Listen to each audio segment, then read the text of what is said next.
بسم اللہ الرحمن الرحیم۔ پچھلی چند نشستوں سے حضرت علامہ اقبال اور ان کے افکار پہ بات ہو رہی تھی، اور دو نظمیں، ان کا تو سارا کلام ہی بہت ٹاپ کا ہے، اور اس کا اکثر و بیشتر حصہ وہ امتوں اور قوموں کو زندہ کرنے کے لیے کافی ہے۔ دنیا میں جتنے بھی انقلابات اور تبدیلیاں آئی ہیں وہ نظریے کی بنیاد پر آئی ہیں، اور جہاں کوئی نظریہ نہیں تھا وہاں پر ہنگامہ ضرور ہوا، حکومتوں کا رد و بدل ہوا، لیکن کچھ ہی عرصے میں لوگوں نے دیکھا کہ سوائے قتل و غارت گری کے اور کوئی چیز سامنے نہیں آئی۔ اور یہ کوئی 10-20 برس کی بات نہیں ہوتی۔ قومیں جب اپنی پٹڑی سے اترتی ہیں اور نظریہ باقی نہیں رہتا تو بسا اوقات کئی صدیاں اس اکھاڑ پچھاڑ میں گزر جاتی ہیں، نہ استحکام ہوتا ہے، نہ امن ہوتا ہے، نہ معاشی حالات درست ہوتے ہیں، اور پھر عالمی طاقتیں اب پچھلی جو صدی تھی اس سے وہ عالمی سطح پر مداخلت کرتی ہیں۔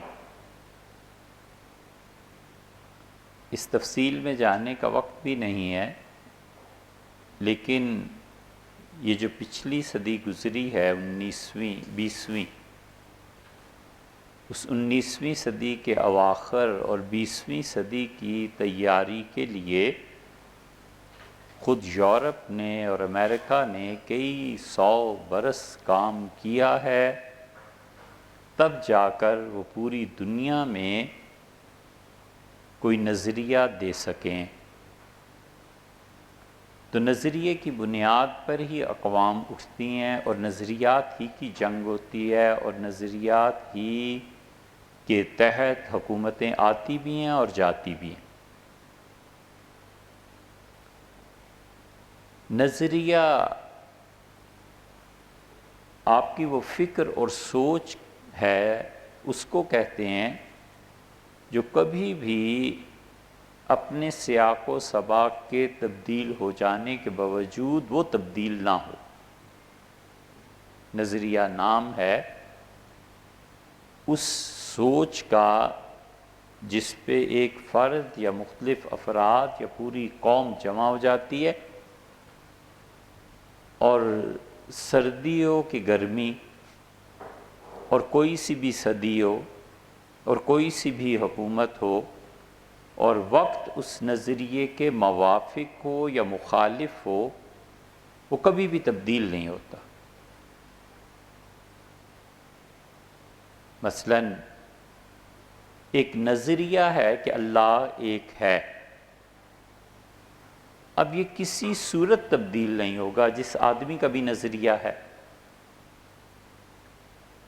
کبھی نہیں ہوگا کہ وہ کافروں کی حکومت میں چلا جائے تو وہ کہے خدا ایک نہیں تین ہے، اور مسلمانوں کی حکومت میں آ جائے تو وہ کہے خدا ایک ہی ہے۔ اسی طرح دن اور رات، سیاسی تبدیلیاں، معاشرے کی تبدیلیاں کبھی بھی نظریے پر اثر انداز نہیں ہوتی۔ تو نظریاتی لوگ جو ہوتے ہیں ان کی وجہ سے ہی انقلاب آتا ہے، اور لوگ اسی اپنے نظریے کی خاطر جان بھی دیتے ہیں، مال بھی خرچ کرتے ہیں۔ صحابہ کرام رضی اللہ عنہم اور خلافت راشدہ وغیرہ وغیرہ، یہ سب کچھ نظریاتی چیزیں تھیں، اور ان لوگوں نے ان نظریات پر کام کیا، اور انہی نظریات کی وجہ سے وہ ابھرے بنے سنورے، اور جب نظریہ قائم نہیں رہا تو وہ حالت اب ہے سو ہے۔ کمیونسٹوں نے ایک صدی پہلے جو مسلمانوں کو بے دخل کیا اور روس کا انقلاب آیا اور زار اور یہ سب لوگ، اس سے بھی پہلے بہت سے علاقے ان سے چھنے، اور کمیونزم جس کے متعلق کارل مارکس یہ کہتا تھا کہ جرمنی میں ابھی اگلے ہفتے جو سورج طلوع ہوگا وہ کامریڈز کی عید ہوگی اور کامریڈز کی حکومت ہوگی، بس خدا کی حکمت اور اللہ ہی جانتا ہے کیا ہوا، لیکن جو بیج وہ جرمنی میں جرمنز میں بکھیرتا رہا، وہ پودا جا کے پھوٹا ماسکو میں، اور 1917 کا انقلاب اس نے مسلمانوں کو جو تباہ کیا، اب تو کیا صدیوں مسلمان اس نقصان کو پورا نہیں کر سکتے اگر یہی حالت قائم رہی۔ عراق میں بہت سے لوگوں سے ملاقات ہوئی اور ان کے چہرے دیکھ کے بالکل صاف پتہ چلتا تھا کہ یہ عرب نہیں ہے۔ تو 1 2 4 سے تو آدمی درگزر کر لیتا ہے، جب 20 50 آدمی ملیں تو آخر وہ پوچھتا ہی ہے۔ ہم نے پوچھا تو ہر ایک نے یہ کہا کہ جب روس سے بے دخل کیے گئے تھے مسلمان، تو اس وقت ہمارے دادا پردادا فلاں فلاں ہجرت کر کے عراق آ گئے تھے، حرمین شریفین چلے گئے تھے۔ وہ زمانہ مسلمانوں کی بڑی قسمہ پرسی کا تھا، کیونکہ پورا عالم اسلام اس وقت غلام تھا۔ یہ ایک تاریخ ہے پوری جسے ہمیں پڑھنا اور سننا چاہیے تاکہ پتہ چلے کہ کیسے اور کس طرح بے دخل کیے گئے مسلمان۔ کمیونزم تھا کیا؟ ہیگل کے فلسفے کی ایک نئی شکل تھی اور وہ نظریہ تھا۔ پڑھی لکھی قوم تھی اور کوئی بچہ یہ نہیں گوارا کر سکتا تھا کہ وہ یہ کہہ دے کہ میں نے ہیگل کو نہیں پڑھا۔ یہ اتنی شرمندگی تھی، جیسے آج کوئی بچہ یہ کہہ سکتا ہے کہ میں انٹرنیٹ نہیں جانتا، میں ای میل کرنی نہیں جانتا، تو اس کے دوست ہنسیں گے کہ تمہیں ای میل کرنی نہیں آتی اور تمہیں انٹرنیٹ یوز کرنا نہیں آتا۔ اس سے زیادہ شرمندگی کی بات تھی کہ مارکس اور اینگلز اور اس کو تم نے نہیں پڑھا اور اس کا فلسفہ، تو وہ قوم جو تھی وہ ایک نظریے کی بنیاد پر اٹھی بھی، اور دنیا میں یہی ہوتا ہے۔ نظریے کو جب قوت نافذہ مل جاتی ہے تو پھر اس نظریے کی جو بائی پروڈکٹس ہیں وہ سامنے آتی ہیں، اوریجن سامنے آتی ہے، پتہ چلتا ہے اس میں کیا فائدہ ہے کیا نقصان ہے۔ تو علامہ اقبال خالصتاً نظریاتی آدمی تھے، اور ایسی ایسی چیزیں الہام ہوتی تھی انہیں کہ اتنے گہری فکر کے لوگ ان کے معاصرین میں بہت کم تھے۔ لوگ یہ سوچتے ہیں کہ اگر میں نے شراب پی لی تو اللہ کو کیا جواب دوں گا، اگر میں نے یہ گناہ کر لیا تو خدا پوچھے گا، اور اللہ نے بڑے انعامات کیے ہیں، اللہ کا شکر ہے کہ اس نے آزادی دی، اللہ کا شکر ہے میرے بچے امریکہ میں، اللہ کا شکر ہے میری بیٹیوں کے رشتے، اللہ کا شکر ہے، وغیرہ وغیرہ۔ ہم نے کبھی کوئی آدمی نہیں دیکھا جس نے کبھی خدا سے یہ بھی کہا ہو کہ اللہ تیرا شکر ہے کہ علامہ اقبال کو سمجھنے کی توفیق دی، اور کوئی نہیں دیکھا جس نے کبھی یہ بھی کہا ہو کہ اے خدا یہ جو نعمت تو نے ہمیں دی تھی اور ہم نے اس کی ناقدری کی اور ہم نے اسے پڑھنا بھی گوارا نہیں کیا، خدایا اس گناہ کو معاف کر، قیامت میں شاید اس کا بھی حساب ہوگا۔ اللہ رزق میں صرف کھانے پینے کا ہی حساب نہیں لے گا، وہ ان افراد کا بھی حساب لے گا جن کو اس نے نظریاتی نور بنا کر بھیجا تھا کہ تم اس کی پیروی کرو گے نجات پا جاؤ۔ ختم نبوت حضرت رسالت بنا صلی اللہ علیہ وسلم پہ ہوئی، اور 2 سلسلے اللہ نے اس کے بعد جاری رکھے ہیں، ایک اجتہاد کا اور ایک تجدید کا۔ اگر اجتہاد اور تجدید یہ دونوں مناسب نہ ہوتے تو اسلام چل ہی نہیں سکتا۔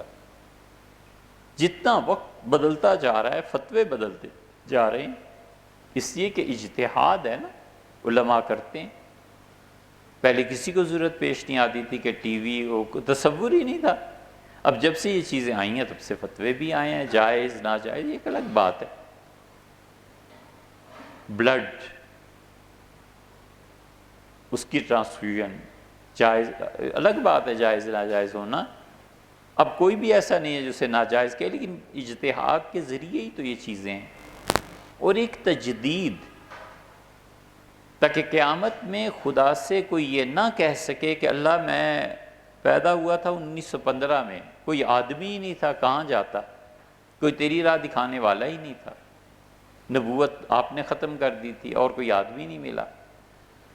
اللہ نے ختم نبوت کے صدقے میں یہ دوسرا درجہ بھی رکھا ہے، ہر زمانے میں ایسے لوگ خدا پیدا کرتا ہے جن کے بارے میں وہ قیامت میں پوچھے گا کہ تمہارے شہر، تمہارے ملک، تمہارے گلی محلے میں یہ لوگ رہتے تھے، تم کہاں تھے؟ اسی لیے اللہ تعالیٰ اپنے آپ کو بار بار، اب الفاظ نہیں ملتے اس بات کو بیان کرنے کے لیے، لیکن عام سادہ الفاظ میں کہتے ہیں کہ اللہ تعالیٰ اپنے آپ کو الزام سے بچاتا ہے، بار بار وہ لوگوں کو بھیجتا ہے تاکہ لوگ جانیں کہ یہ آدمی ہیں جو اپنی قوموں، ملکوں اور امتوں کی تقدیر بدلنے والے۔ علامہ اقبال نے 2 نظمیں اپنے سارے کلام میں کمال کی کہی ہیں، بہت کمال ہے اس میں۔ ایک تو جب وہ اسپین گئے تو دریائے کبیر، جنہوں نے اسپین دیکھا ہے وہ اب بھی جانتے ہیں کہ دریائے کبیر کیا ہے۔ پورا اسپین اس سے سیراب ہوتا ہے۔ پرشین ویل، پرشیا اب بھی کام کرتا ہے۔ ہم نے اسپین میں دیکھا مسلمانوں نے پانی کی تقسیم کا نظام جو صدیوں پہلے رکھا تھا اب بھی چل رہا ہے۔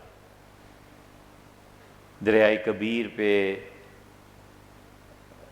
ایک بہت بڑا ویل لگا ہوا ہے اور لوٹے اس میں گھومتے ہیں، اور لوٹا جب نیچے آتا ہے تو پانی اس میں بھر جاتا ہے، جب بالکل ٹاپ پہ جاتا ہے تو وہ خالی ہو جاتا ہے۔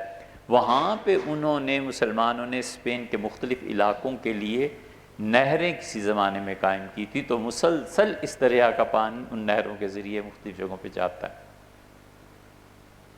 علامہ اقبال نے اس نظم میں کہا ہے کہ کون جانتا ہے کہ دریائے کبیر کے کنارے پر بیٹھ کے ایک آدمی امت کو دوبارہ اٹھانے کا ایک خواب دیکھ رہا ہے۔ اور پھر اس پہ انہوں نے کمال کی نظم کہی، لیکن اس نظم میں علامہ پہ توحید غالب ہے۔ اور پھر وہ گئے فلسطین، سفر انہوں نے کافی کیے، یورپ گئے، برگسان سے ملے۔ برگسان اس صدی کا ٹکر کا فلسفی تھا، علامہ بڑے خوش ہوئے اس سے مل کے۔ سستی بھی بہت تھی، ایسے ہی مزاح کی بات ہے، لیکن وہ پیرس رہے اور پیرس کے قریب ایک گاؤں تھا جہاں پہ برگسان تھے، تو انہوں نے پوچھا کہ کب آئے گا وہ فلسفی، ان کے جی فلاں تاریخ، تو کہنے لگے یار یہیں رہو، کون اتنا سفر کرے۔ لیٹے رہتے تھے، بیٹھے رہتے تھے، فکر کا غلبہ تھا۔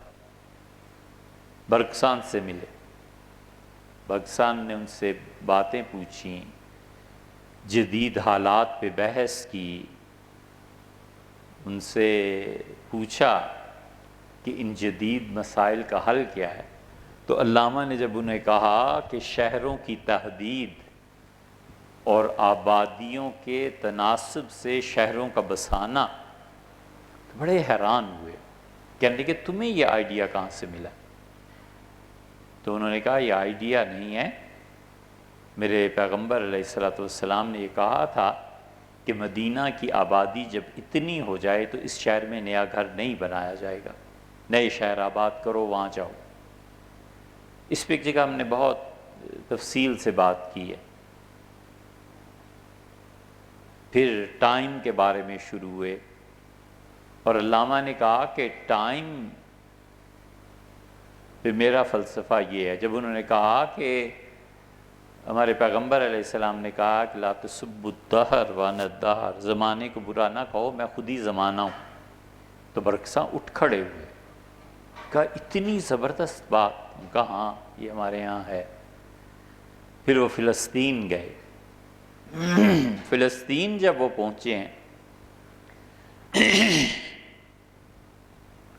تو وہاں پہ عربوں کے اس ماحول کا تاثر بھی تھا، پھر اور لوگ بھی تھے، مفتی فلسطین کے زندہ تھے، یہ ان سے ملے۔ پھر فلسطین کی زمین اس زمانے میں مسلمانوں کا بہت بڑا مرکز تھا، اور مدینہ منورہ سے دمشق تک ریلوے بچھائی گئی۔ اور علامہ اقبال نے اپنے آخری 2 سالوں میں جو خطوط لکھے ہیں، انہوں نے ان خطوط کو آپ اگر پڑھیں تو ایک طرح سے سر پیٹا ہے کہ اگر یہودی کامیاب ہو گئے اور ان کا ملک وہاں فلسطین میں بن گیا تو یہ ایسا خنجر ہے جو مسلمانوں کے دل میں وہ قیامت تک کے لیے چبھو دیں گے، کسی طرح اس مملکت کو بننے سے روکو۔ یہ ساری چیزیں آپ کو ان کے خطوط میں مل جائیں گی۔ وہ پہروں روتے تھے اس بات پہ کہ جسے اب آپ اسرائیل کہتے ہیں، یہ نہ ہو کہ اس کا قیام وجود میں آ جائے اور عرب ہمیشہ کے لیے برباد ہو جائے۔ اس فلسطین سے مسلمانوں کی بڑی امیدیں وابستہ تھیں، اور اللہ کا رحمت اور مہربانی کا در کھلا ہوا۔ وہی وقت تھا جب محمد علی جوہر رامپوری، محمد علی جوہر، شوکت علی، انہوں نے مسلمانوں کا نصیب بدل دیا۔ اتنے بڑے لیڈرز تھے، اب شاید ہمارے نصاب میں بھی نہیں پڑھاتے کہ یہ لوگ کون تھے، انہوں نے کیا قربانیاں دیں۔ کامریڈ اخبار جسے پڑھتی تھی گورنر جنرل جو یہاں تھے، ان کی اہلیہ، اس نے ایک دن کہا کہ میری بیوی ناشتہ نہیں کرتی جب تک کہ آپ کا اخبار نہ پڑھ لے۔ کامریڈ کی انگلش اتنی زبردست لکھی جاتی تھی۔ محمد علی جوہر ایک دن لکھنے بیٹھے اور 13 گھنٹے تک مسلسل ایک مضمون لکھتے رہے ترکی کی جنگ پہ۔ انہوں نے سے چھاپا، انہوں نے کہا ترکی کو یہ چیزیں ہیں اور یہ کرنا چاہیے۔ ان کے جو نوکر تھے انہوں نے لکھا کہ 13 گھنٹے تک میں مسلسل انہیں کافی دیتا رہا اور وہ لکھتے رہے۔ اتنے رچ مائنڈڈ تھے یہ لوگ۔ محمد علی جوہر، ان سے ایک پارٹی میں ان کی مسز بھی ملی گورنر جنرل کی، تو کسی نے کہا کہ وہ جو آپ کامریڈ کی اتنی تعریف کرتی ہیں اور ناشتے سے پہلے اسے پڑھتی ہیں، وہ آیا، وہ کامریڈ نکالتا ہے۔ بہت شوق سے ملنے گئے اور محمد علی سے مل کے بہت خوشی کا اظہار کیا اور کہا بس یہ پوچھنا چاہتی ہوں انگلش کہاں سے سیکھی؟ تو انہوں نے کہا ایک چھوٹا سا گاؤں ہے اس سے۔ اس کا گاؤں سے؟ ان کہاں گاؤں سے؟ کہ اس گاؤں کا کیا نام؟ ان کا آکسفورڈ۔ اب بھی جس نے آکسفورڈ دیکھا ہے دریا کے کنارے، وہ جان سکتا ہے کہ واقعی وہ چھوٹا سا گاؤں ہی ہے، لیکن اس گاؤں کی ہر گلی میں تعلیمی ادارہ ہے، اس گاؤں کے ہر چوک میں تعلیمی ادارہ ہے۔ بارہا جانا ہوا اور دیکھتے رہے کہ یہاں وہ لوگ تیار کیے جاتے ہیں جن کی طوعاً او کرہن غلامی ہمیں قبول کرنا پڑتی، ہم ان کے غلام بن کے رہتے ہیں۔ محمد علی جوہر 1930 میں گئے راؤنڈ ٹیبل کانفرنس میں، علامہ بھی ساتھ ہی تھے، تو علامہ بڑے متاثر ہوئے اس چیز سے۔ محمد علی جوہر نے تقریر کی، ٹھیک ٹھاک تھے، انہوں نے کہا کہ برطانیہ کے حکمرانوں کو میں ایک بات بس بتانا چاہتا ہوں، آج یہاں سے آزادی ملنی چاہیے یا پھر میری لاش یہاں سے جائے گی، اور کچھ نہیں ہو سکتا، ہمیں آزادی دیں، فیصلہ کریں آج، وگرنہ میں مر جاؤں۔ اللہ جانے کیسے انہوں نے کہا، رات کو سوئے اور سوتے سوتے ہی ان کا انتقال ہو گیا، ہارٹ اٹیک ہوا اور ختم ہو۔ الہام تھا انہیں، کیا چیز تھی۔ پھر ان کا جنازہ فلسطین لے جایا گیا، بیت المقدس میں انہیں دفن کیا گیا۔ علامہ نے اس پہ فارسی میں بڑی اچھی نظم کہی ہے، اس کا ایک مصرع انہوں نے کہا، کمال کا مصرع، کہ جوہر خدا سے ملنے کے لیے اسی راستے سے گئے جس راستے سے ان کا پیغمبر معراج میں اللہ سے ملنے گیا تھا، کہ پیغمبر رفت جس راستے کے لیے کو پیغمبر علیہ السلام کے لیے خدا نے چنا تھا، جوہر بھی۔ یہ ساری چیزیں ایک سفر علامہ نے اور کرنا تھا، جس سفر پہ وہ عام طور پہ رو دیتے تھے، ان کے جو دوست تھے لوگوں کو منع کرتے تھے کہ علامہ کے سامنے حرمین شریفین کا تذکرہ نہ کرنا، ورنہ پھوٹ پھوٹ کے رو دیں گے۔ انہوں نے ارمغان حجاز غالباً لکھی، اور انہوں نے اس میں لکھا ہے، وہ کہتے تھے بس میں حرمین شریفین جاؤں گا، اور یہ کتاب میں لکھ رہا ہوں، یہ وہاں جا کر رسول اللہ صلی اللہ علیہ وسلم کو سناؤں گا، کہ بس یہ میری کتاب پوری ہونے دو، میں جاؤں گا اور حضرت کو سناؤں گا۔ کمال کی کتاب، لیکن وہ جو گھڑی مقرر تھی وہ آ گئی۔ اس میں فلسطین میں جب وہ گئے تو انہوں نے وہاں ایک نعت کہی ہے، یہ ہے وہ نعت، ذوق و شوق۔ اس کے ایک حصے کو آپ نے سنا ہوگا، لوح بھی تو قلم بھی تو، تیرا وجود الکتاب، گنبد آبگین رنگ تیرے مبیت میں ابا۔ اس کی تشریح ہم نے کر دی تھی، پھر ہمیں خیال آیا کہ ہم اس ساری نظم کو ہی پڑھ لیں،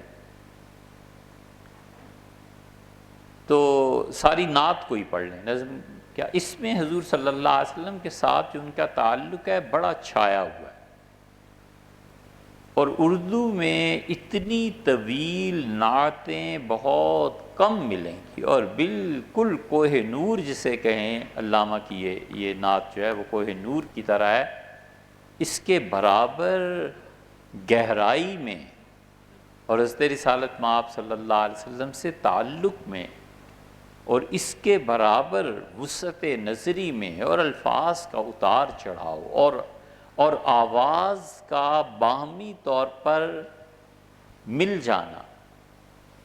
بوستان تہی دست رفتن سوئے دوستان، میں اپنے دوستوں کی محفل میں ہندوستان جاؤں، اور 38 میں ان کا انتقال، اس وقت ظاہر ہے کہ بر صغیر متحد تھا، تو انہوں نے کہا میں اس باغ سے، فلسطین سے خالی ہاتھ جاؤں دوستوں کے ہاں، یہ اچھا نہیں لگتا، تو اپنے دوستوں کے لیے اس باغ سے کچھ پھل پھول کوئی چیز تو لے کے جاؤں، تاکہ میں دوستوں کو پیش کروں کہ میں عربوں کے اس باغ سے آیا ہوں جہاں سے امت کی تاریخ وابستہ ہے۔ شاید نصف صدی سے بھی زیادہ عرصہ گزرتا ہے، اس سال اسرائیل نے وہ انبیاء علیہ السلام کے مزارات کھولیں۔ وہ مزارات حقیقت میں انبیاء علیہ السلام کے ہیں یا نہیں ہیں، یہ الگ بحث ہے۔ ہمارے شیخ ابن تیمیہ رحمۃ اللہ علیہ کا موقف تو یہ ہے کہ وہ کہتے ہیں پوری کائنات میں سوائے رسول اللہ صلی اللہ علیہ وسلم کی قبر مبارک کے باقی کوئی قبر کسی نبی کی محفوظ نہیں ہے۔ ان کا موقف یہ ہے، وہ کہتے ہیں انبیاء علیہ الصلوۃ والسلام کی قبریں وقت کے ساتھ ساتھ ختم ہو گئیں۔ اس بیت المقدس کے قریب ایک قبر حضرت موسیٰ علیہ الصلوۃ والسلام کی کہیں ہے، اب وہ کہاں ہے کسی کو کچھ پتہ نہیں، کیونکہ حضرت موسیٰ علیہ الصلوۃ والسلام کے پاس جب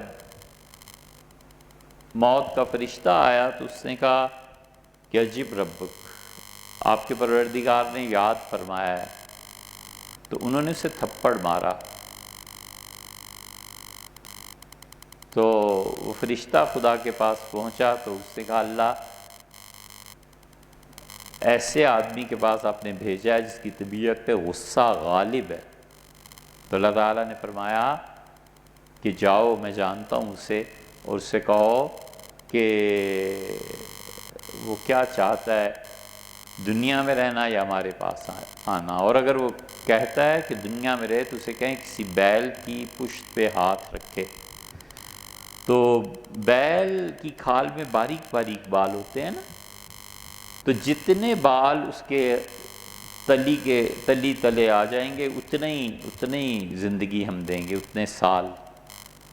چنانچہ یہ ہوا تو انہوں نے کہا اس فرشتے سے کہ پھر کیا ہوگا، اس کا پھر موت، تو کہنے کہ جب مرنا ہی ہے تو وہ وقت کیا اور اب کا وقت کیا، بس اتنی دیر ٹھہر جاؤ کہ میں بیت المقدس پہنچ جاؤں۔ اور جب اتنا فاصلہ مسجد کا اور میرا رہ جائے کہ میں اگر ہاتھ اٹھا کے پتھر پھینکوں تو مسجد کے صحن میں گرے تو مجھے بس ختم کر دینا۔ اس سے معلوم ہوتا ہے کہ کوئی آدمی اگر یہ تمنا کرے کہ کسی اچھی جگہ پہ دفن ہو تو بالکل درست ہے۔ موسیٰ علیہ السلام کے پیش نظر رہا ہوگا کہ مسجد کو اور وسیع کرنا ہوگا یا کچھ رہی ہوگی بات، تو ان کا مسجد سے بس اتنا فاصلہ رہ جائے۔ تو رسول اللہ صلی اللہ علیہ وسلم عمر جب میں گیا تھا معراج میں تو ٹیلوں میں نیچے مٹی میں وہ قبر آ گئی ہے۔ میں گزر رہا تھا تو جبریل نے مجھے کہا کہ ذرا دیکھیں یہ کیا ہے، تو میں نے دیکھا تو میں نے کہا یہ کون ہے، تو انہوں نے مجھے کہا کہ یہ موسیٰ علیہ السلام ہے۔ تو اب میں نے دیکھا اپنی قبر میں کھڑے ہو کے نماز پڑھ رہے تھے۔ اب یہی قبر تھی یا عالم برزخ تھا، بہرحال یہ ایک الگ بحث ہے۔ حضور صلی اللہ علیہ وسلم نے انہیں دیکھا تھا اور آپ نے فرمایا تم میرے ساتھ ہوتے عمر تو میں تمہیں ان کی قبر بتاتا کہ وہاں ہے۔ لیکن حضرت یوسف، حضرت یعقوب، ان کے بیٹے، ان کے باقی لوگ، ان کی قبریں اب اسرائیل نے علیہ السلام اسرائیل نے کھولی، شاید آج نصف صدی کے بعد۔ تو وہاں پر وہ انوارات، برکات، چپا چپا اسرائیل کا یہ انبیاء علیہ السلام کی آماج گاہ ہے، گزرگاہ ہے۔ وہ ٹیلہ جس پہ سیدنا عیسیٰ علیہ السلام نے جنم لیا تھا، مریم جہاں رہی ہیں، وہ ابھی بھی موجود ہے۔ نسائی کی روایت میں آتا ہے رسول اللہ صلی اللہ علیہ وسلم میں نے اس ٹیلے کو دیکھا تو جبریل نے کہا کہ یہاں ٹھہریں۔ میں ٹھہرا تو اس نے کہا کہ یہاں 2 رکعتیں پڑھیے۔ عیسیٰ علیہ السلام یہاں پیدا ہوئے تھے، مریم یہاں آئی تھیں، وہ ابھی بھی ٹیلہ موجود ہے، حضرت مریم کی قبر بھی موجود ہے کہتے ہیں۔ بہرحال یہ ساری ایک تاریخ ہے۔ تو علامہ نے جب ان چیزوں کو دیکھا تو ان کی طبیعت پر یہ اثر ہوا، اس لیے انہوں نے کہا کہ تہی دست رفتن سوئے دوستاں، دوستوں کے پاس خالی ہاتھ جاؤں، کچھ بھی نہ لے کے جاؤں، یہ تو بڑی بری بات ہے، کچھ نہ کچھ لے کے جانا چاہیے۔ اب انہوں نے تعریف کرنی ہے حضور اقدس صلی اللہ علیہ وسلم کی، لیکن اس کے لیے وہ منظر باندھتے ہیں۔ ٹاپ کی شاعری میں یہ ہوتا ہے کہ جب کوئی نعت، کوئی قصیدہ، کوئی ایسی چیز کہنی ہو تو پہلے وہ شروع کرتے ہیں کہ بیک گراؤنڈ اس کا کیا ہے، منظر کیا ہے، شاعری میں یہ کمال کی چیز ہوتی، اور عربوں کی شاعری میں جنہوں نے بھی شاعری پڑھی ہے یا ایم اے اردو کیا ہے وہ جانتے ہیں کہ سٹیپس ہوتے ہیں قصیدے میں، ان چیزوں میں۔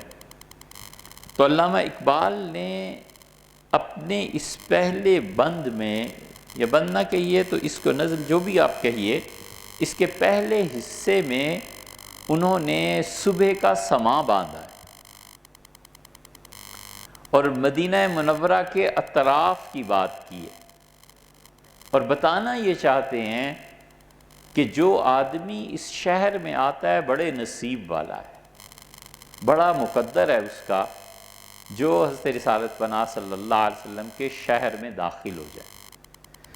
اور ہے بھی ایسے ہی، رسول اللہ صلی اللہ علیہ وسلم نے فرمایا تھا، بہت چیزیں فرمائی تھیں، فرمایا تھا کہ میرا یہ شہر اس کو پاک رکھے گا اللہ، زلزلے آئیں گے اور منافق نکل جائیں گے۔ یہ بھی فرمایا تھا کہ تم سے اگر ہو سکے تو میرے اس شہر میں مرنا، جو میرے شہر میں مرے گا میں اس کی شفاعت قیامت میں کروں گا۔ یہ بھی فرمایا تھا، دعا دی تھی کہ اللہ جتنی آپ نے ابراہیم علیہ السلام کی دعا قبول کر کے مکہ کو برکتیں دی ہیں، اللہ اس سے دگنی برکتیں میں اپنے شہر کے لیے چاہتا ہوں۔ اور بہت چیزیں آئیں، بہت چیز، کوئی بات تو تھی۔ سیدنا عمر رضی اللہ عنہ جیسے آدمی کہتے تھے کہ اللہم ارزقنی شہادتاً فی سبیلک، دعا مانگتے تھے کئی مرتبہ کہ اللہ مجھے اپنے راستے میں شہادت دے، وَاجْعَلْ مَوْتِي فِي بَلَدِ رَسُولِكَ، اور اللہ میری موت تیرے نبی صلی اللہ علیہ وسلم کے شہر میں ہو۔ ان کی بیٹی ام المومنین حفصہ رضی اللہ عنہ کہتی ہیں، میں نے ان سے کہا کہ بین ظہرانئی العرب، والد آپ عربوں کے بالکل بیچ میں آ گئے ہیں، چاروں طرف اسلام کی حکومت ہے، چاروں طرف اسلام کا غلبہ ہے، انا لک بالشہادہ، یہاں شہادت کہاں سے آئے گی؟ وہ تو آئے گی جب آپ فوج میں جائیں اور لڑیں، یہاں شہادت کہاں سے؟ تو فرماتی تھی میرے والد نے بڑا ٹھنڈا سانس لیا اور انہوں نے کہا میری بیٹی سیاتی بہا انشاءاللہ، اگر اللہ نے چاہا تو موت ہمارے پاس یہیں آ جائے گی، شہادت یہیں ہم لے لیں گے۔ وہی ہوا، شہادت ان کے پاس آ گئی۔ علامہ اقبال نے جو کہا ہے نا، خدا بندے سے خود پوچھے بتا تیری رضا کیا ہے، تو یہ ایسے ہی لوگ ہوتے ہیں۔ ان کا میری بیٹی سیاتی بہا انشاءاللہ، اگر اللہ نے چاہا تو شہادت ہمارے پاس یہیں آ جائے گی۔ یہ مقام کے لوگ تھے۔ تو کوئی بات تو تھی مدینہ منورہ میں، اسی لیے رسول اللہ صلی اللہ علیہ وسلم نے بہت برا مانا اس بات کا کہ ان کے شہر کو کوئی برا کہے، متعدد احادیث۔ تو علامہ نے اس شہر کا ایک منظر باندھا ہے، اور ابھی گویا وہ اس کے مضافات میں ہے، اس کے قرب و جوار میں ہے، اور شروع کیا ہے، کہتے ہیں قلب و نظر کی زندگی دشت میں صبح کا سما۔ دل اور نظر کی زندگی اگر بنے تو دشت میں، صحرا میں، اس کھلے علاقے میں صبح کا سما دیکھو۔ اور بات یہ بتائی ہے کہ قلب اور نظر دونوں میں دیکھنے کی طاقت ہوتی ہے۔ قلب، دل جو دیکھتا ہے تو وہ قوت پاتا ہے نبوت سے، اور آنکھ جو کچھ دیکھتی ہے اسے غارت کر دیتی ہے۔ ہر وہ چیز جو آنکھ کی گرفت میں آ جائے وہ برباد ہو جاتی ہے۔ جو چیز آنکھ کی گرفت میں آ جاتی ہے اس کا حسن تباہ ہو جاتا ہے۔ آنکھ ہمیشہ گراتی ہے، آنکھ کا دیکھنا بڑی مصیبت بن جاتی ہے۔ ہو دید کی تڑپ تو آنکھوں کو بند کرے، ہو دید کی تڑپ تو آنکھوں کو بند کرے، ہے دیکھنا یہی کہ نہ دیکھا کرے کوئی، ہے دیکھنا یہی کہ نہ دیکھا کرے کوئی۔ آنکھ کی گرفت جب پوری ہو جاتی ہے نا تو یہ اور عذاب بن جاتا ہے۔ حسن آنکھ دیکھتی ہے اور احاطہ نہیں کر سکتی، بار بار دیکھتی ہے، بار بار دیکھتی ہے، اور جب آنکھ سیراب ہو جاتی ہے تو اس کا مطلب یہ ہے کہ اب اس صورت کی کشش ختم ہو گئی، نظر گراتی ہے چیزوں کو، دل کی نظر اجالا پیدا کرتی ہے۔ دل کی نظر جو ہے نا، اسی لیے علامہ نے ذوق اور شوق، اس کا نام ہی ذوق و شوق لکھا ہے۔ ذوق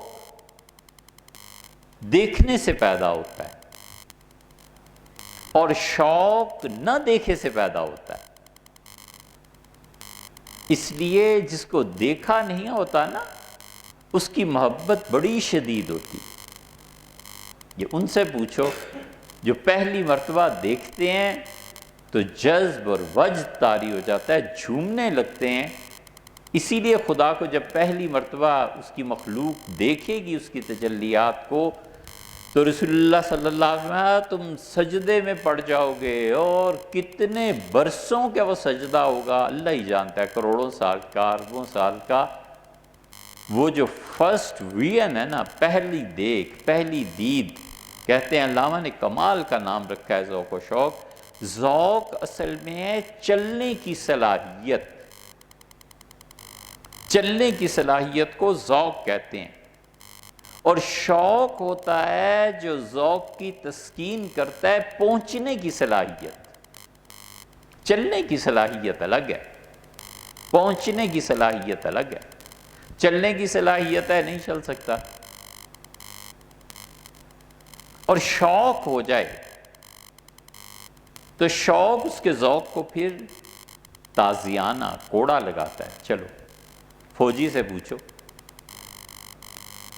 ذوق ہے، چلنے کی صلاحیت ہے، اور شوق پیدا ہو جائے کہ لڑنا ہے، فلاں ٹارگٹ کو اچیو کرنا ہے، تو پھر وہ چلتا ہے۔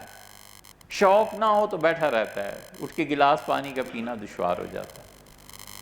تو ذوق اور شوق یہ کہا، اس لیے ذوق دیکھنے سے پیدا ہوتا ہے اور شوق بن دیکھے پیدا ہوتا ہے۔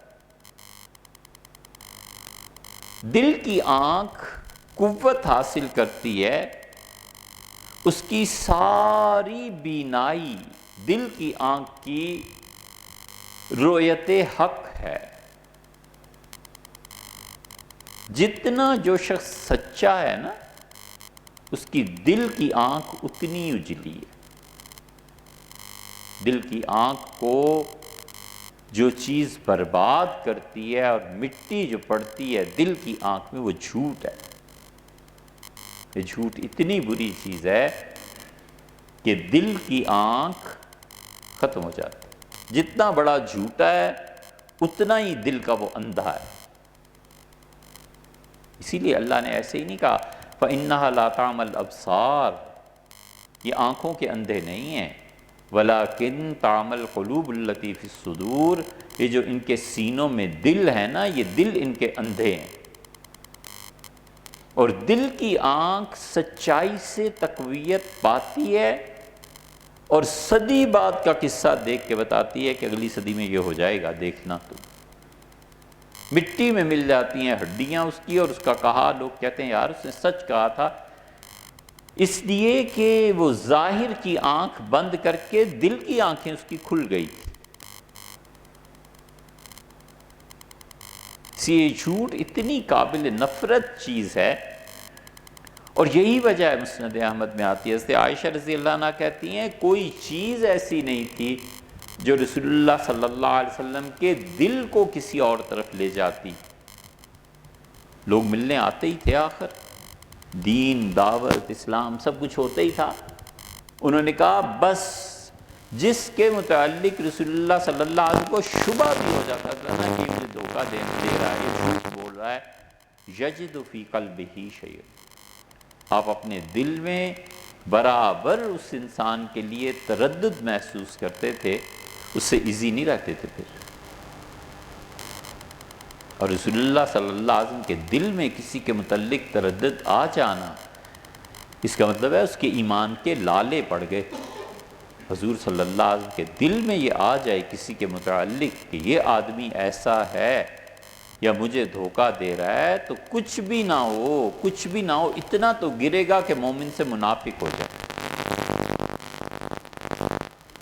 اس لیے قیامت میں سب سے زیادہ جو چیز کام آئے گی نا، وہ سچ ہے،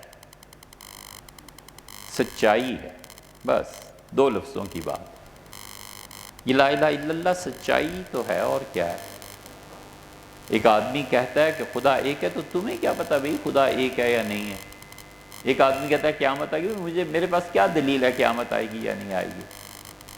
محمد رسول اللہ اس کی تصدیق کرتا ہے کہ محمد صلی اللہ علیہ وسلم خدا کے رسول ہیں، تو رسول اللہ صلی اللہ علیہ وسلم کو سچا کہتا ہے تو خدا کی توحید بھی آ جاتی ہے۔ اگر رسول اللہ صلی اللہ علیہ وسلم پر اعتبار نہ ہو تو اس سارے دین کا اعتبار ہی کیا ہے؟ پورے کا پورا ایمان اس زبان کی تصدیق ہے۔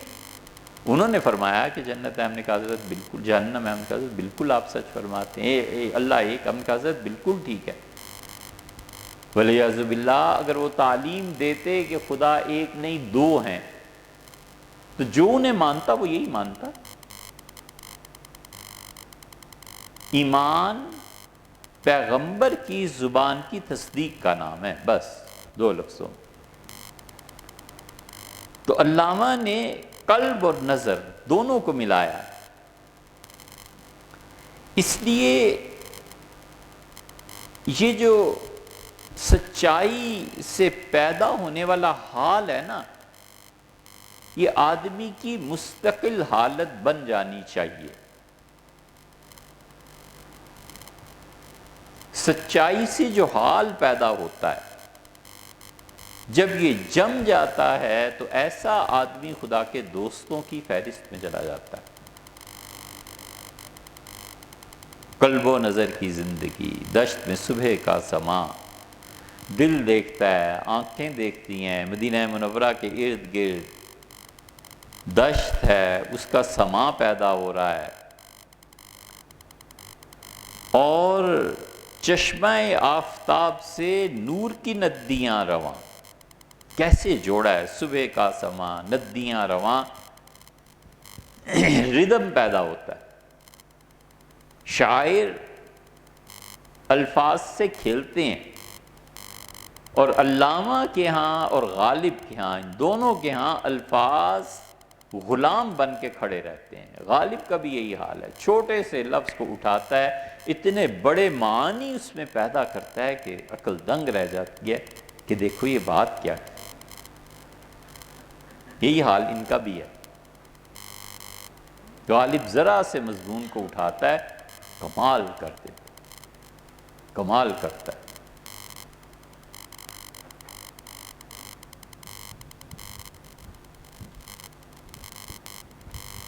پلا دے اوک سے ساقی جو ہم سے نفرت ہے، اوک کہتے ہیں نا اسے، پلا دے اوک سے ساقی جو ہم سے نفرت ہے، پیالہ گر نہیں دیتا نہ دے شراب تو دے۔ کمال کا مضمون باندھا کہ میرا دل اے رب تیری معرفت کے قابل نہیں ہے، پیالہ گر نہیں دیتا نہ دے، میرا دل اگر نہیں صاف کرنا نہ کریں، مگر اپنی شناسائی تو دے دیں، شراب تو دے، تجھے پہچانوں تو صحیح۔ دل نہیں صاف ہوتا تو اس سے بھی محرومی ہو جائے۔ خیر چھوڑو، ایک اور موضوع ہو جائے گا۔ چشمہ آفتاب سے نور کی ندیاں رواں، یعنی تم غور سے سورج کو دیکھو تو نور کے دریا بہہ رہے ہیں، دریا بہہ رہے ہیں، نور ہی نور آ ہی رہا ہے، آ ہی رہا ہے مسلسل۔ یہ جو نور ہے، اس مرکز پہ غور کرو، یہ خلق ہے نا، نور تخلیق ہے نا، سورج کو اللہ نے بنایا ہے نا، تو آدمی جب خلق کو حق کی نشانی سمجھے تو اس کے لیے قلب کا نور درکار ہے۔ خلق کو حق کی نشانی سمجھنا، قرآن بار ان فی ذالک لعبرۃ لاولی الالباب، عقل مندو تمہارے لیے سامان ہے سیکھنے کا۔ ان فی ذالک لآیۃ لقوم یعلمون، اس میں جو لوگ جانتے ہیں نا علم والے، بڑی نشانی ہے۔ قلب کی نظر خلق تک محدود ہو جائے تو دل اندھا ہو جاتا ہے۔ قلب کی نظر دل کی مخلوق تک محدود ہو جائے تو دل اندھا ہو جاتا ہے، اور قلب کی نظر خلق کو، مخلوق کو حق کی نشانی سمجھ کر مشاہدہ کرے۔ جتنا مشاہدہ دل کی نظر کے ساتھ قوی ہوگا، اتنا ہی خدا کے ہاں جنت میں درجہ بھی بلند ہے، اور اتنی ہی اس کی معرفت عروج پہ۔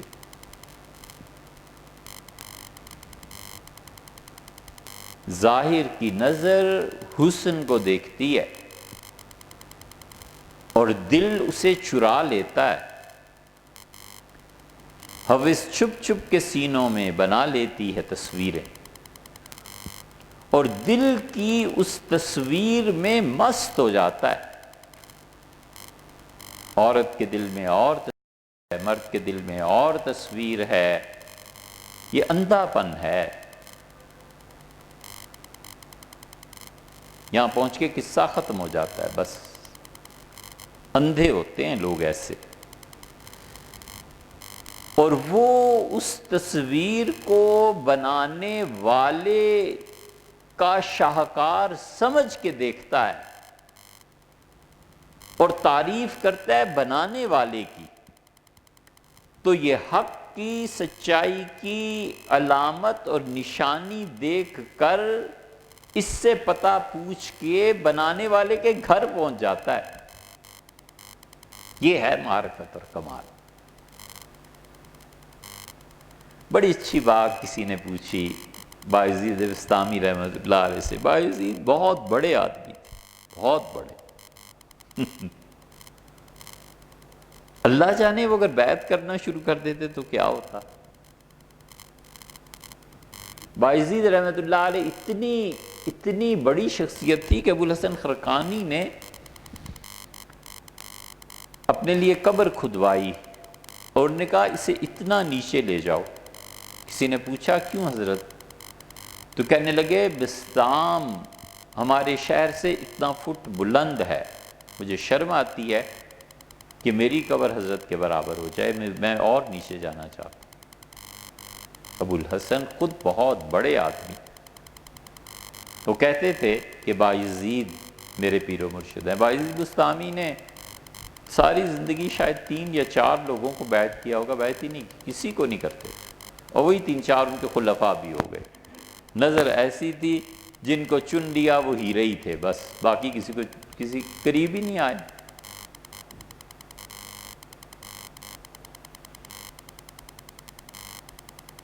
کمال کی بات کی۔ کسی نے کہا، آدمی نے سوال پوچھا، اس نے کہا کہ حضرت بڑا بیچارہ غمگین پریشان تھا، اس نے کہا حضرت ایک بادشاہ ہے اور بادشاہ کے پاس تیر، تلوار، نیزے، ہر طرح کا سامان موجود ہے،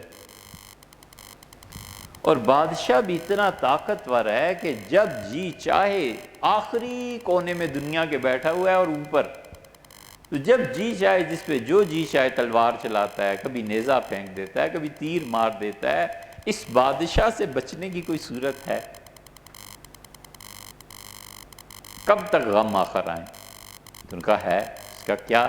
انہوں نے کہا بادشاہ کے اتنے قریب جا کر بیٹھ جاؤ، اس کے ساتھ چمٹ جاؤ، اب تیر بھی مارے گا تو اپنے کو ہی مارے گا۔ معرفت کا جواب دیا۔ اس لیے خلق جو ہے نا، مخلوق، اس کی ایک حیثیت حق کی نشانی ہے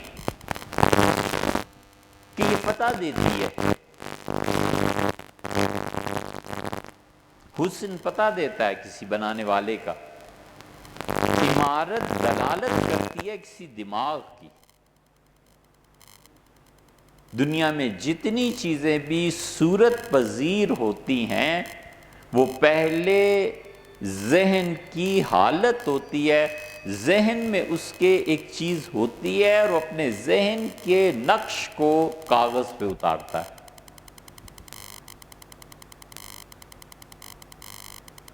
مولانا اس سے سمجھے، مولانا روم مثنوی قرآن کے بعد کوئی کتاب نازل ہوئی ہے تو یہی ہے۔ اس لیے جو بزرگ ہمارے کہتے تھے نا، ہست قرآن در زبان پہلوی، فارسی میں خدا نے قرآن نازل کیا، یہ کوئی ایسی بات نہیں کہتے تھے۔ مولانا روم کی مثنوی شاہکار ہے۔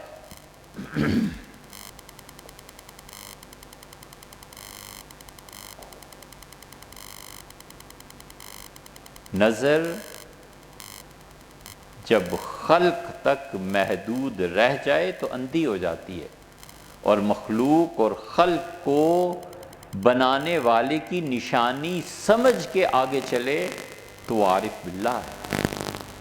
مولانا نے اسے لکھا ہے، مولانا ایک جگہ مضمون باندھا ہے، وہ کہتے ہیں کہ مٹی کا ڈھیر بہت بڑا خدا نے بنایا، اور اتنی مٹی تھی کہ آدم علیہ السلام سے لے کے ان کا آخری جو بچہ دنیا میں آنا ہے، فرشتے اس میں سے ایک ایک پاؤ، ایک ایک ہاتھ کی مٹی نکالتے جاتے ہیں، بناتے جاتے ہیں، نکالتے جاتے ہیں، بناتے جاتے ہیں۔ خدا نے اس مٹی پہ حسن کا چھڑکاؤ کر دیا، تو جس مٹی پہ جتنا حسن کا پانی پڑا وہ دنیا میں آ کے اتنا ہی خوبصورت ہے۔ پھر کہتے ہیں اسے دیکھ کے پاگل ہو گئے ہو، اور جس نے چھڑکا تھا جو خود سراپا حسن ہے، اگر اسے دیکھ لو تو تمہارا کیا حال ہے۔ اس لیے معرفت آدمی کو خلق سے ہٹا کر حق تک لے جاتی ہے۔ نظر جو صورتوں کو دیکھ کر وہ اس حضوری کے تصور میں کھو جاتی ہے، وہ ٹھیک ہے۔ علامہ کہتے ہیں چشمہ آفتاب سے نور کی ندیاں رواں، یہ سورج جو ہے نا، اس سے نور کی ندیاں نکل رہی ہیں، روشنی کثرت سے پھیل رہی ہے۔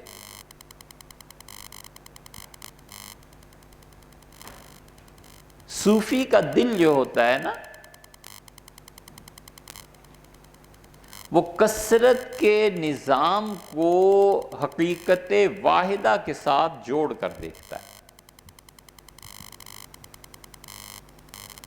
اور جس کو معرفت حاصل نہ ہو اس کا دل کثرت کے نظام میں الجھا رہتا ہے اور حقیقت واحدہ سے نہیں جوڑتا۔ اتنی سی بات ہے، بس ساری زندگی کا مسئلہ اتنا ہی ہے۔ صوفی کا دل وہ کبھی کچھ دیکھتا ہے، کبھی کچھ دیکھتا ہے، وہ کچھ دیکھتا ہے، کہتا ہے کل من عند اللہ، یہ کہہ دے کہ سب اللہ کی طرف سے۔ بیمار ہو تو اتنا کیا چلانا ہے، چاہیں گے تو ٹھیک کر دیں گے، صحت مند ہو تو اتنا کیا اترانا ہے، ایک دن یہ بھی ختم ہو جائے گا۔ وہ اپنے کل وجود کثرت سے جو پھیلا ہوا ہے اس کو حقیقت واحدہ کے سپرد کر دیتا ہے باری تعالیٰ۔ سپردم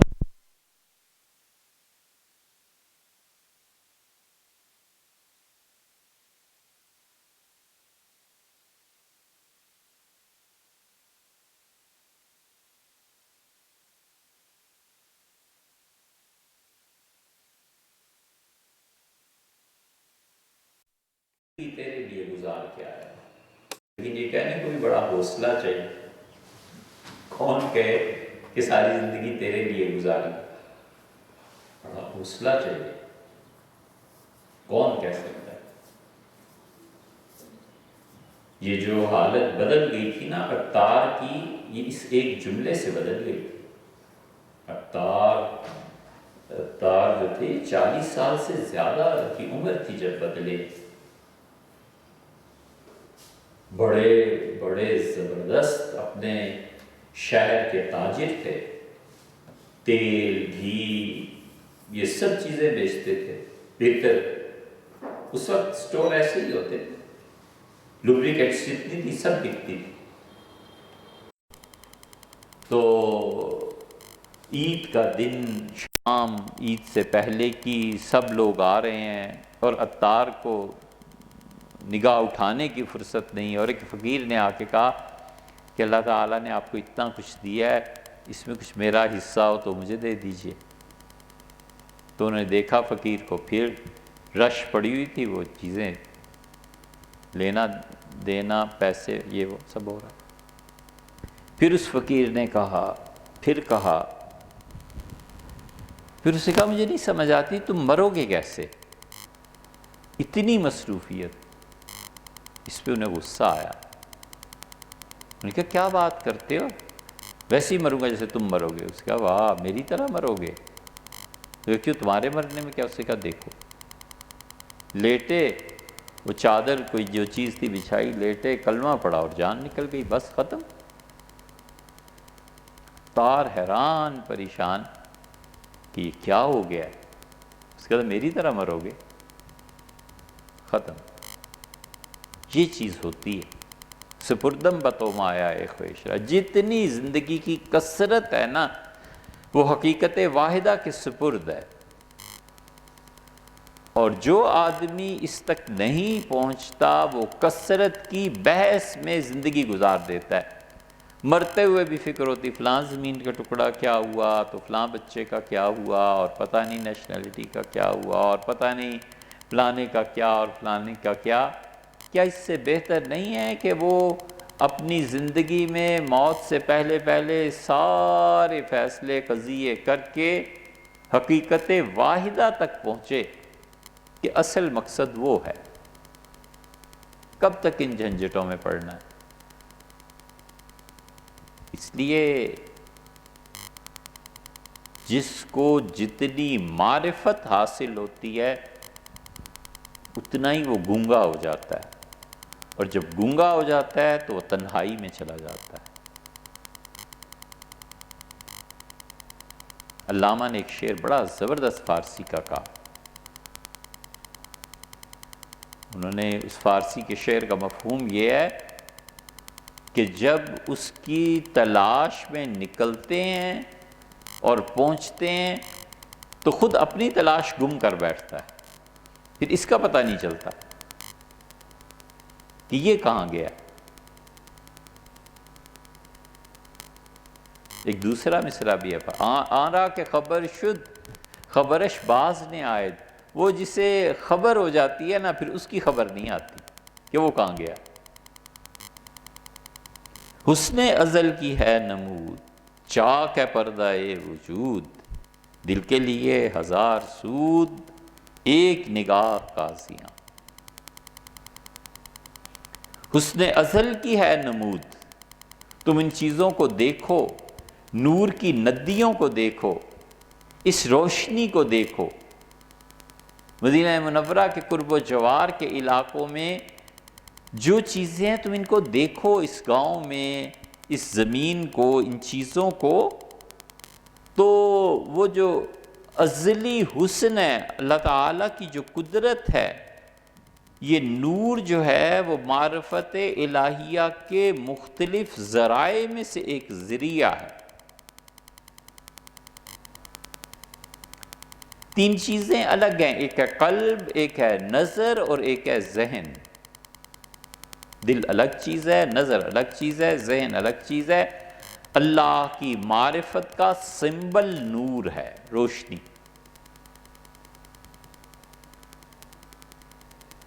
کہتے ہیں اس کو دیکھو، یہ نور آہستہ آہستہ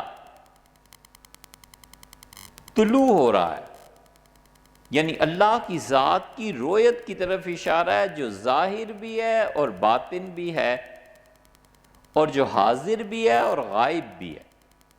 حاضر ایسا حاضر ہے کہ کائنات کا ایک ایک ذرہ اس کا جلوہ ہے. اور غائب ایسا غائب ہے کہ دیکھنے والے، دیکھنے کی تمنا کرنے والے جان لٹا گئے ہزاروں اور لاکھوں، اور نہیں ہوا کہ وہ دیکھ پائیں۔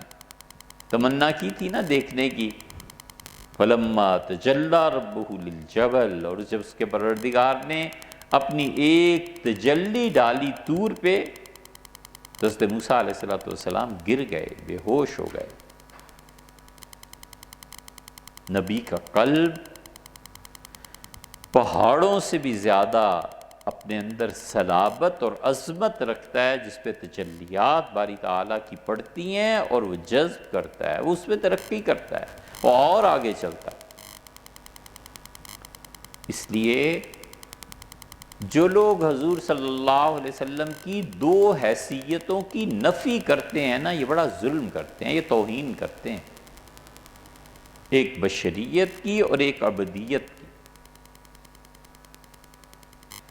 حضور صلی اللہ علیہ وسلم کی بشریت وہ پوری کی پوری منصوص ثابت، اور عبدیت بندگی۔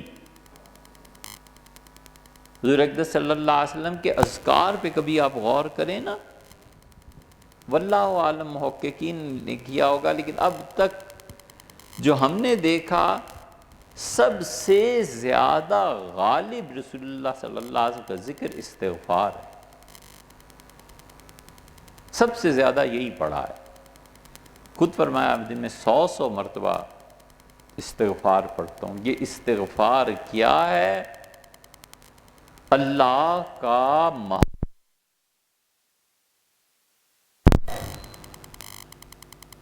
یہ محبت کا مظہر ہے، ان سے کوئی گناہ تھوڑا ہی تھا۔ اس لیے عبدیت، استغفار، حتیٰ کہ نماز پڑھ کے بھی استغفار کہ اللہ جو نماز محمد صلی اللہ علیہ وسلم پڑھی، اللہ اس قابل نہیں ہے کہ آپ کے سامنے پیش کریں، اللہ میں معافی مانگتا ہوں۔ نیکی پہ بھی استغفار۔ کبھی حدیثوں کو جمع کرو، سب سے زیادہ غالباً اب تک تو یہی ہمیں اندازہ ہوا کہ سب سے بڑی چیز اسی لیے حضرت سعد رضی اللہ عنہ نے پوچھا تھا کہ اللہ کے رسول قیامت میں سب سے اچھی چیز انسان کے نامہ عمل میں کیا ہوگی؟ تو آپ نے فرمایا معافی، استغفار۔ جو جتنی معافی مانگتا رہا سب سے اچھی چیز ہوگی۔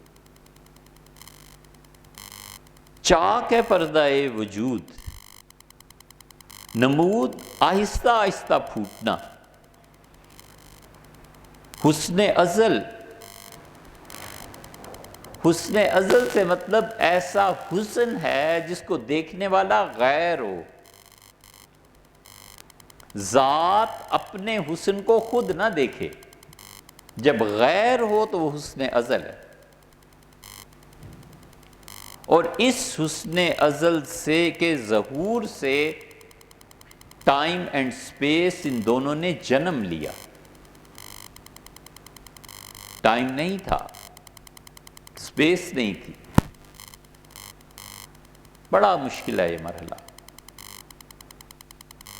لیکن اللہ نے چاہا کہ اسے پہچانا جائے، اللہ نے چاہا کہ اس کی صفات کا اظہار ہو۔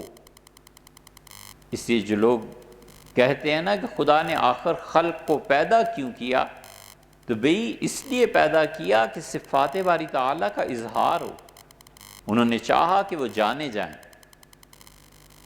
تو حسن ازل جب پہلی تجلی پڑی ہوگی حق تعالیٰ شانہ کی، وہ نمود علامہ کہتے ہیں جب ہوئی ہے، جب پھوٹی ہوئی ہے، تو وجود کا پردہ چاک ہوا۔ ہمیشہ یاد رکھنا اس بات کو، ململ سے زیادہ باریک پردہ ہے،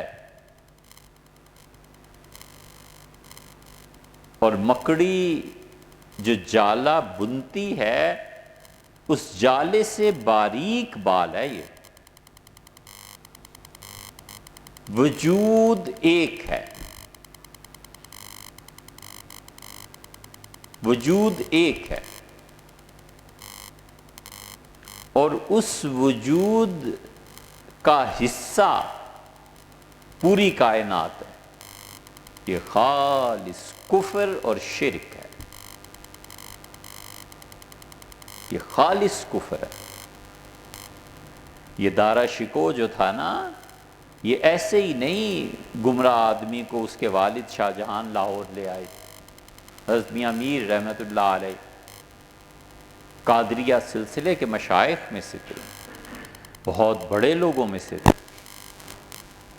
یہ آپ کے جو ایاز صادق صاحب اسمبلی کے اسپیکر، یہ انہی کی اولاد میں سے، بڑا مقام اللہ نے دیا تھا۔ حضرت شیخ عبد القادر جیلانی رحمۃ اللہ علیہ کے جو نسل در نسل وارث و نسکار کے آ رہے تھے، حضرت شاہ جہان بادشاہ آیا تو یہ گورنر ہاؤس اور یہ جو ایچیسن کالج اور یہ ساری زمین اصل میں تو خانقاہ کی تھی، تو انگریزوں نے ماری خانقاہ کی زمین۔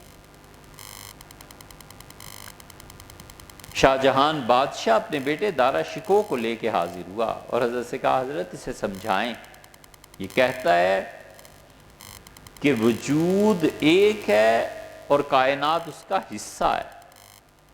یہی وہ چیز تھی جس پہ اورنگزیب اڑ گئے تھے رحمہ اللہ، اور اورنگزیب نے کہا یہ ہے اصل چیز دوسری، کہ وجود ایک ہے اور ہم سب پوری کائنات مل کے اس پہ نثار ہیں، اس پہ نچھاور ہیں، اس میں غرق ہیں، اس پہ وجود کی وحدت اور ہر موجود کو وجود قرار دینا، یہ ہندوؤں کا کام ہے۔ اسی لیے وہ دریا کی بھی پرستش کرتا ہے۔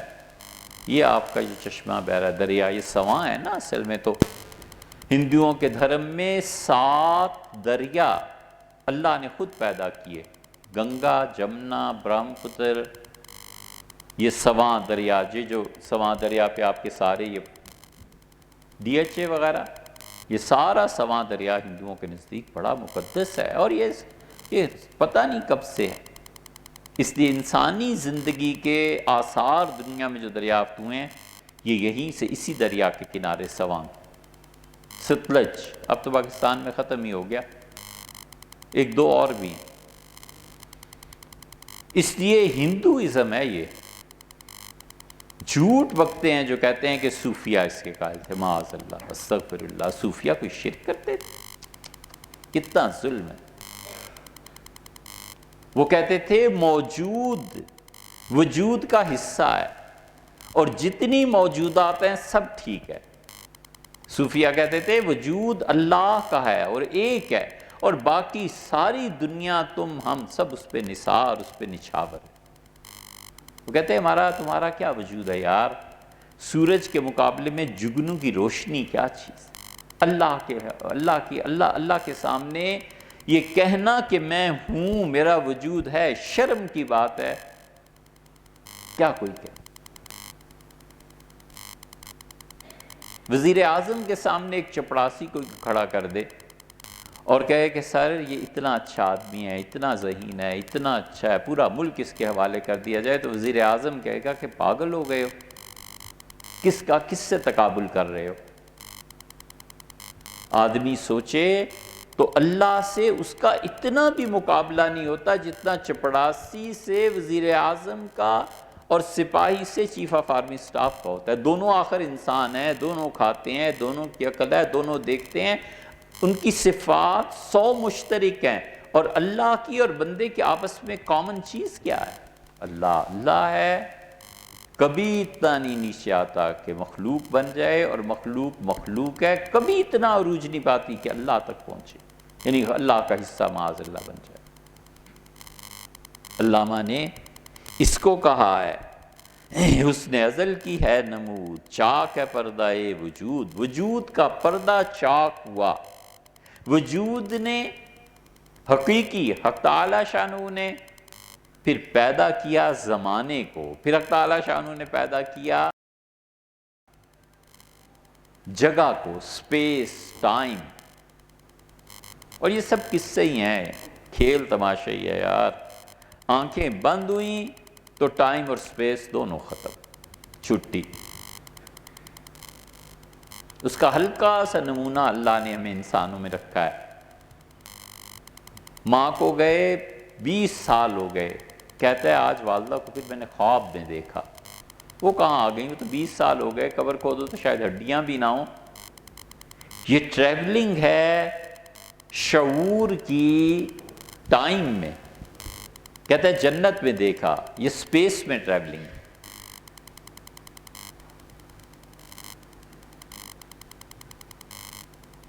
یہ تقریباً ہر آدمی کے ساتھ ہوتا ہے.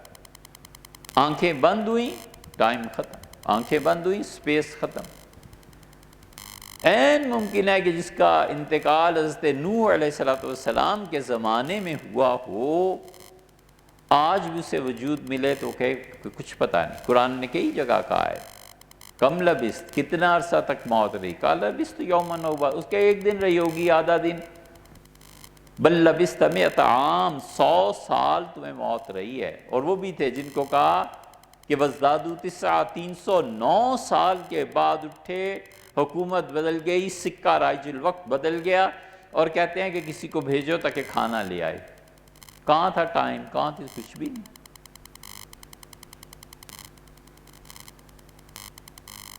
لوگ اس چیز کو نہیں جانتے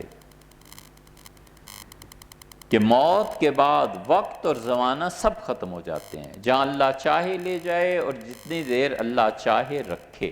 حضور صلی اللہ علیہ وسلم جب اس کائنات سے باہر نکلے ہیں تو ٹائم اور سپیس ان کے لیے بھی ختم ہو گیا. اسی لیے فرمایا کہ میں ایک ایسی جگہ پہ پہنچا جہاں پہ قلم چلنے کی آواز آ رہی تھی لیکن سمت کچھ نہیں تھی.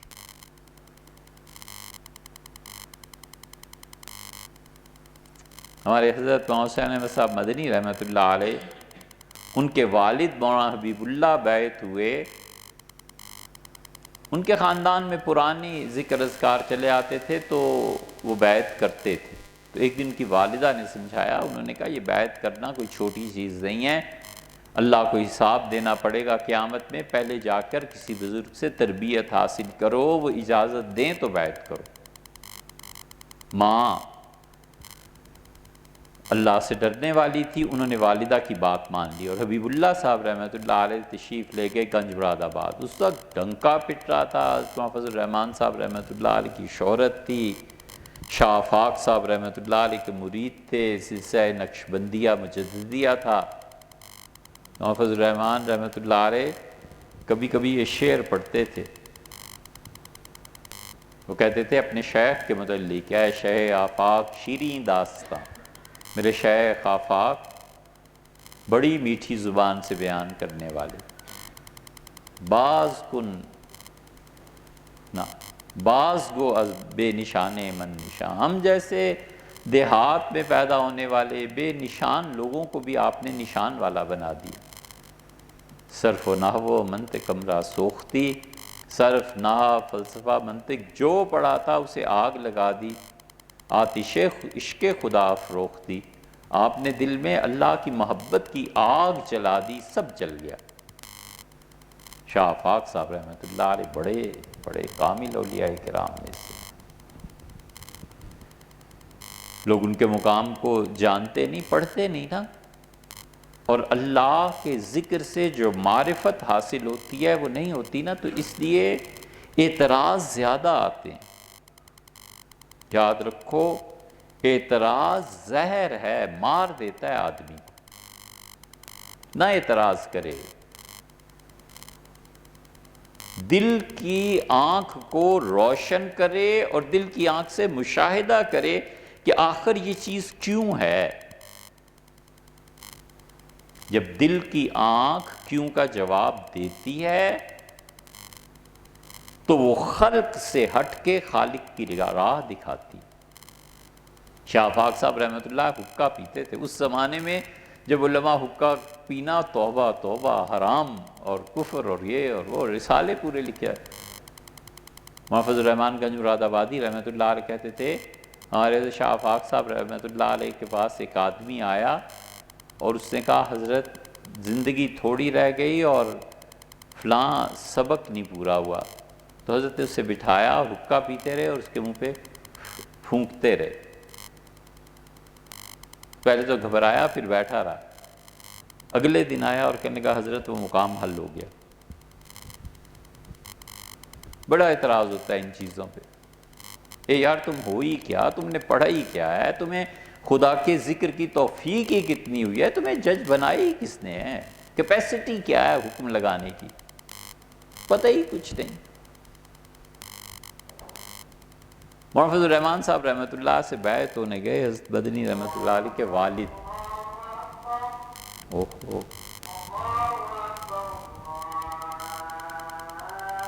بہت وقت ہو گیا. اچھا یہ قصہ پورا کر کے اٹھتے ہیں. اللہ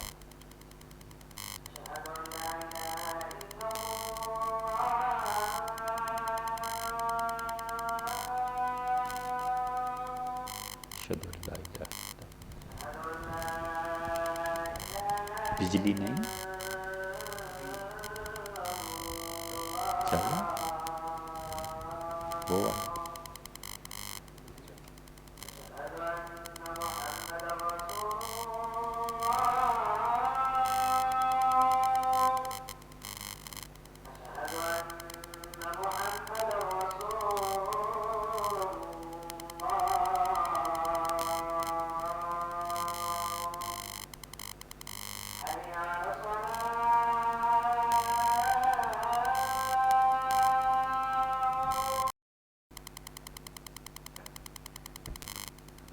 خیر وہ گئے بیعت ہونے.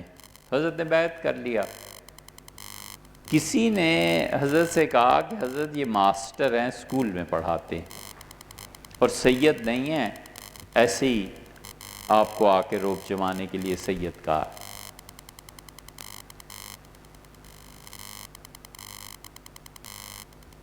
حضرت خاموش ہو گئے, لیکن ان کے دل میں بات آئی کہ شاید مجھے دھوکہ دیا گیا.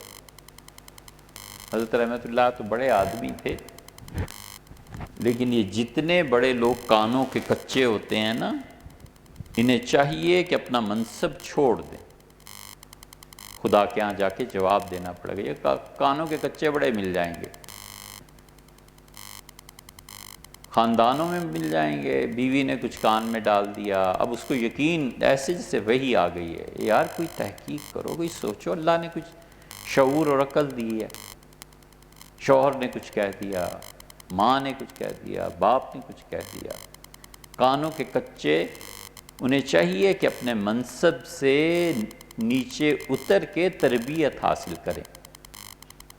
کانوں کے کچے ہی ہوتے ہیں, بڑے بڑے لوگوں کے کیریئر تباہ ہو جاتے ہیں. رپورٹ آ گئی فلاں افسر ایسا ہے, اور کوئی تحقیق نہیں, کچھ نہیں. جس نے رپورٹ بھیجی ہے وہ کس درجے کا آدمی ہے, اس کی عقل اور شعور کتنا ہے. یہ کانوں کے کچے جو ہوتے ہیں نا, انہیں چاہیے کہ یہ یاد رکھیں, ان کے کچے پن کی وجہ سے جو تباہی پھرے گی, اللہ کے یہاں کیا جواب دینا. تو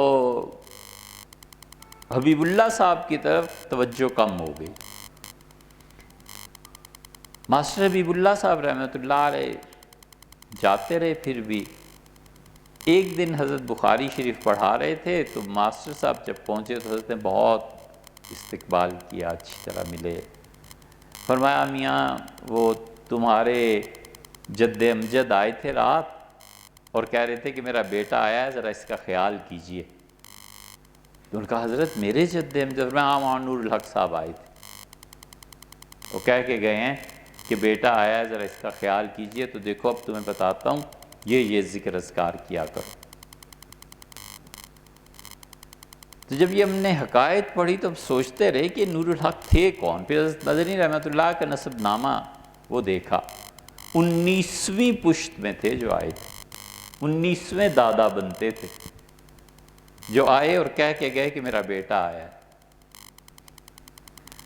تو 19ویں پشت جو تھی, کم سے کم بھی 400 سال تو لگے ہوں گے اس پشت کو بنتے بنتے, 500 سال لگے ہوں گے. اس لیے جب آنکھیں بند ہو جاتی ہیں نا, تو پھر ٹائم اور سپیس, علامہ کہتے ہیں چاک ہے پردہ وجود, دل کے لیے 1000 سود, ایک نگاہ قاضیاں. ایک نگاہ ہے جو بظاہر ضائع ہو رہی ہے, لیکن دل کے لیے 1000 سود. دل کے مزے اس میں ہیں کہ وہ سرخ و کبود بدلیاں چھوڑ گیا صحاب شب، کوہ عزم کو دے گیا رنگ برنگ تیل سا۔ سرخ و کبود، کبود بلو آئیز، ایسے ہی مشہور ہو گیا کہ یہ لوگ بے وفا ہوتے ہیں، لیکن بلو آئیز کبود اسے کہتے ہیں۔ اور کوہ عزم مدینہ منورہ کا پہاڑ، اب علامہ چونکہ مدینہ منورہ کے قریب ہے نا، اسی ایک گرد سے پاک ہے ہوا، برگ نخیل دھل گئے ریگ نواح کاظمہ، نرم ہے مثل پرنیاں۔ کاظمہ رسول اللہ صلی اللہ علیہ وسلم کے شہر کے ارد و گرد یہ کاظمی جو ہوتے ہیں، امام کو جو کہا تو وہیں کے رہنے والے تھے۔